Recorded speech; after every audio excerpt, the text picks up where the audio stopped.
Ako naman, standby lang ako lagi dyan sa AS. So pag dumadaan niya, nakikita ko. Ang naalala ko, isang beses, meron akong classmate sa high school na may kapatid siya, ang pangalan niya Ojeda. Mahilig siya sa photography. Parang itong si Mon, makuha-kuha ng picture yon. Tapos nung isang beses, dahil nung naglalakad ako doon, may kasama, isang akong kasama, nilitratuhan kami nung si Ojeda. Tapos nagkataon, nandun din si Ed Araulio, may kasama naman siya, isang campus personality din, nilitratuhan din siya. So, hindi ko lang alam kung nandiyan pa yung picture. Pero naalala ko may ganun picture dahil yun ang kaibigan ko kumuha ng picture namin. So anyway, si Ed has always been mukhang matanda talaga siya. I bet noong time na yun, baka 24 lang siya noon o 23, mga ganun. Hindi pa nga dahil kung 17 years old lang ako, siguro baka 20 lang siya or something. Mga ganun. Pero mukha na siya matanda. So, hindi kami masyadong magkakilala kasi masyado na makataas yung distansya namin. Ano naman ako? Andun lang ako sa UPSCA. Saka andun lang ako lagi sa parking lot. Hindi pa ako aktivista noong first 2 years ko eh. Anyway, next kami nakita, nandun lang kami sa YRC. Oo, kasi 19, yung kinakwento ko, 19, ano siguro yun, 68, 69. O, the next time na, i-fast track nyo na, 1973 na. Nandun na kami sa YRC. Ano yung YRC? YRC, ibig sabihin nun, Youth Rehabilitation Center. Actually, pinisita namin ito nung other day kasama si Vice President Binay saka si Sunny Coloma. Ang pangalan na niya, ano na siya, tinake over na siya ng Makati government. So, ano na siya, Makati City Jail na siya, or part of, kung madaming jail sa Makati, isa doon yung dating YRC. So, nakapunta kami doon. So, ang nangyari doon, ang naalala ko, si Ed, ano yan sa basketball, kasi may liga kami doon eh. Di ba? Magaling yan, magaling si Ed kasi siya yung sentro dahil malaking tao siya. Tapos ito si Steph, sabi nga niya, si Soria, saka ito si Charlie Brown. Si Charlie Brown, kaibigan mo, Ome, taga Marikina. Yan ang mga pandak yan, mga yan eh. Di ba? Pagkatapos, siyempre, pero ang gagaling wag laro niyan kasi sila yung mga forward eh. So pag nakuha nila yung bola, ibabato lang yun sa, pass break agad. Pag napunta na yung kada step, maiiwan na kami. Yung team naman namin, mga team kami ng Atenista eh. Kami naman yung mga, di ba, mga pogi boys kami. Si Chuck Gosun, na namatay na rin. Si Mr. Pugon, mahilig mag-yosi. Si Alex Aquino, Atenista yan ng grade school eh. Tapos San Jose Seminary yan ng high school. Tapos nag-college yata yan sa San Jose pa rin eh. Parang gano'n eh. Si Billy Beck, gano'n din. Dahil sa naman niya, sa San Jose Seminary din yan. Yun yung mga pari namin kasama. Saka sino ba ba ang atinista doon? Mga gano'n, mga grupo-grupo kami. So anyway, magaling yan sila at sa basketball. Ang kasabay ko sa YRC, si Leon Choco, na noong matanda na rin yan. Pero may mas matanda pa sa kanya kasi ang kasabay niya yung kanyang father-in-law, di ba? Si Pellegrino Taruk. Yan naalala ko. Kasi inabot namin doon, sa YRC, ganito setting noon. Inabot namin yung mga remnants ng mga lava. So, andun si Pellegrino Taruk na father-in-law ni Leon Choco, pero siyempre si Leon Choco, ibang generation na, yung grupo na natin. Andun pa si Dr. Jesus Lava. Oh, yan. Tatay ni Linda Taruk, si Pellegrino Taruk. Okay? Tapos andun si Jesus Lava. Pagkatapos andun si Linda Bie, di ba? Si Linda Bie, commander yan ng HMB. Pagkatapos andun si Casto Alejandrino. Okay? Tsaka si Commander Sumulong. Yan ang mga remnants. Of course kami, hindi namin sila kinakausap. Dahil kami mga kabataan eh. Kami tawag sa amin, ang tawag sa kanila, HMB group sila eh. Kami ang tawag sa amin, UPK, MCPP, NPA group. Pag taga-UP ka, AM ka. Kung AM ka, CBP ka. O CBP ka, NPA ka. So parang ganon. Hindi na mention ng SDK. Sa mga file ng military. Hindi ko alam, ano lang yun? Sabi lang ng mga isap yun, na hindi mo na-attention yung organisasyon na yan. Lagi, di ba? So, ganon. So, sino pa ba ang nasa YRC na mga kasabay ko doon? Taas kayo ng kamay. Si John Bernal nasa ipil yan. Hindi, nasabi ko na si Taiko. si Flu, nandun din sa YRC pala yun. So yan, so yung naman mga, yung ipil, andun yung mga babae. Ano yun eh, co-educational yun. Andun si Step noon, saka si Nimpa, pero later si Step nalipat sa amin. Tapos si Jerry Araos, na namatay na rin a few weeks ago, kasama naman asawa niya, si Emeline, andun naman sa ipil. Si Rodora, at saka yung pogi niyang asawa, future na naging asawa, andun din sa ipil. Sino pa ba mga Paris no? Si Mon Santo Domingo, saka si Beth Regalado, di ba? Mag-asawa din yun. Andun si Mon yata, saka si Beth nasa ipil pareho eh. Si Esther Albano, saka si Gerald Garcia, si Gerald nasa amin. Si Esther nandun man sa kabila. Si Esther, presidente ngayon ng UE, di ba? Saka dating chair. Tapos si Jerome naman, Gerald, naging PhD naman sa physics yun. Yun naman lagi kong kakwentuhan eh. Ay, hindi. Kaya akong kakwentuhan si Gerald kasi nag-member kami ng UP Rifle Team. O yan ha, pasista talaga kami no first year ha. Pagdating ng 17, UPSCA, UP Rifle Team, saka ano pa ako, UP Rangers Company pa ako eh. Talagang lahat ng mga linya ng pasista, napunta ako ron. Kaya nung nag-apply ako sa SCAUP, sinabi sa akin, ano ginagawa mo rito? Diba? So anyway, next time na kami nakita ni Ed, papass forward ko na naman. Nag-Ed sa 1 na.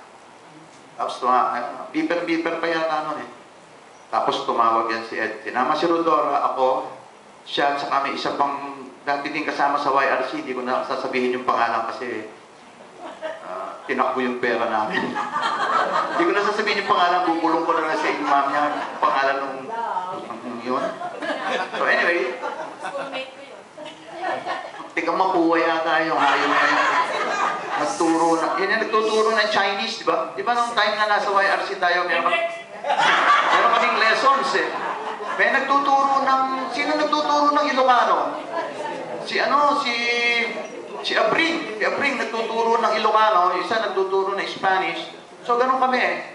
Hindi, ginagamit namin yung iski oras namin doon, ginagamit namin sa magandang pamamaraan. May nagtuturo pa ng, may nagtuturo ng Chinese, may nagtuturo ng Ilocano. Marami kami pinag-aaralan doon. Saka maraming beses din nag-chess. So, saka basketball. So anyway, kita naman kami ni Ed. Wala niyo ako saan. Tapos na Ed sa 1 ha. Pumunta kami sa Manila Hotel. Pinakilala ako ni Ed dito kay bago lumabas itong pangalan ni Swift. Bata pa yun si Swift eh. Si Marvin Belay. Si Marvin Belay, ano yan? Yun. Ha? Yun yan, ibang grupo yan, pero mas matanda na yun eh. Medyo siguro, baka 70s na rin siya nung time na yun. Si Martin Belay, Melvin Belay, ano yan, isa sa pinakasikit sa Amerika yan, sa buong mundo, tungkol sa mga tort and human rights, yung mga dimandahan ng mga bumagsak na mga diktador, na mga hayop na hanggang ngayon, di ba natin nakukuha yung ating patas, di ba? So nag-file kami dahil kay Belay. So nag-file kami. Sa swerte naman, nung dumating yung pera dito sa Pilipinas, tanggal din yung pangalan namin.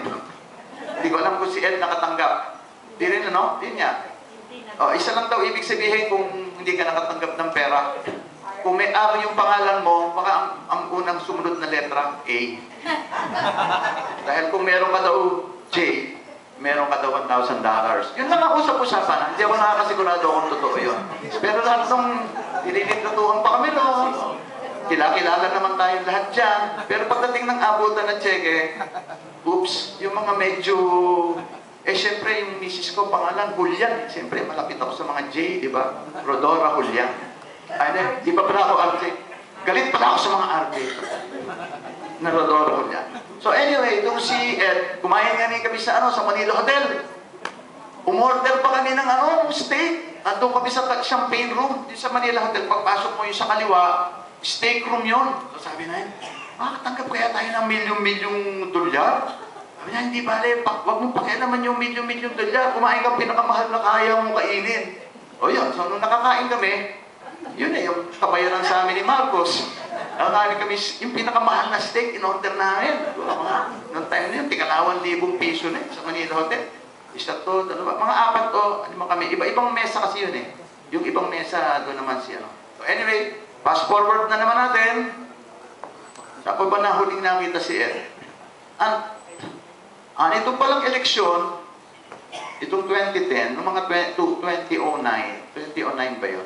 2009 na. Nung malapit na mag-eleksyon, di siyempre, nagpo-posisyon na dahil alam niya man si Ed, malapit yan dito sa isang pangtak na maitim na naging kandidato. Sinog. Yan, sinog. Anyway, nung andun kami, nakiki-connection na tayo, di ba? Kanya-kanyang posisyonan eh. Pagkatapos itong, for one reason or another, yung kumokonekta sa amin, mga ganyan, na nawala yung connection. Pumunta ako sa meeting, hindi sumipot. Di ba? Sabi mo na, may kapatid yatang nandito yan ah. Hindi ko nasasabihin ng pangalan. Yung isa, hindi sumipot, ng Indian. Ng Indian ulit. Ng Indian. Punta kami sa, lahat ng meeting na pinuntahan ko, ako lang nandun. Di nagalit niya ako, nag-text niya yung kay Ed. O Ed, ano ba to? Ganto. O di sabi niya, o sige, magkita tayo. Kita kami dyan sa may, nag-set kami ng meeting dyan sa Alex III. Kaya pala Alex III, malapit si Ed kila kila Reyes di ba? So dyan kami sa Alex III. Naghintay na naman ako doon. Medyo alas 12 na, alauna na, hindi na naman sumikot. Si Ed naman hindi dumating. Yung pala nato naman sa aristocrat sa circle. So nag-text na naman kami. O, andito kami ah. Ha? Ang usapan natin dito sa may heart center. Ano ginagawa niya sa circle? O, ito magkalapit lang naman yun, no? Hindi, pumunta ka rito. O, di pumunta naman ako. Parang gago. Walang kausap. Tapos, ando na pala si Jojo. So, kasama naman niya yung mga kagrupo din natin. Si Peter Muto, nakasabay din namin sa YRC. Si Ed Araulio, sa YRC din. Si Rolly Yu, saan pa napasok yun? Hindi pa nahuli yun? Pahuli natin. Hindi siya member ng elite club, ng mga political detainees, gano'n. Nakakahiya naman siya. Siguro nagtago siya ng tago, hindi naman siya hinahanap. Uy, line yan yan ah.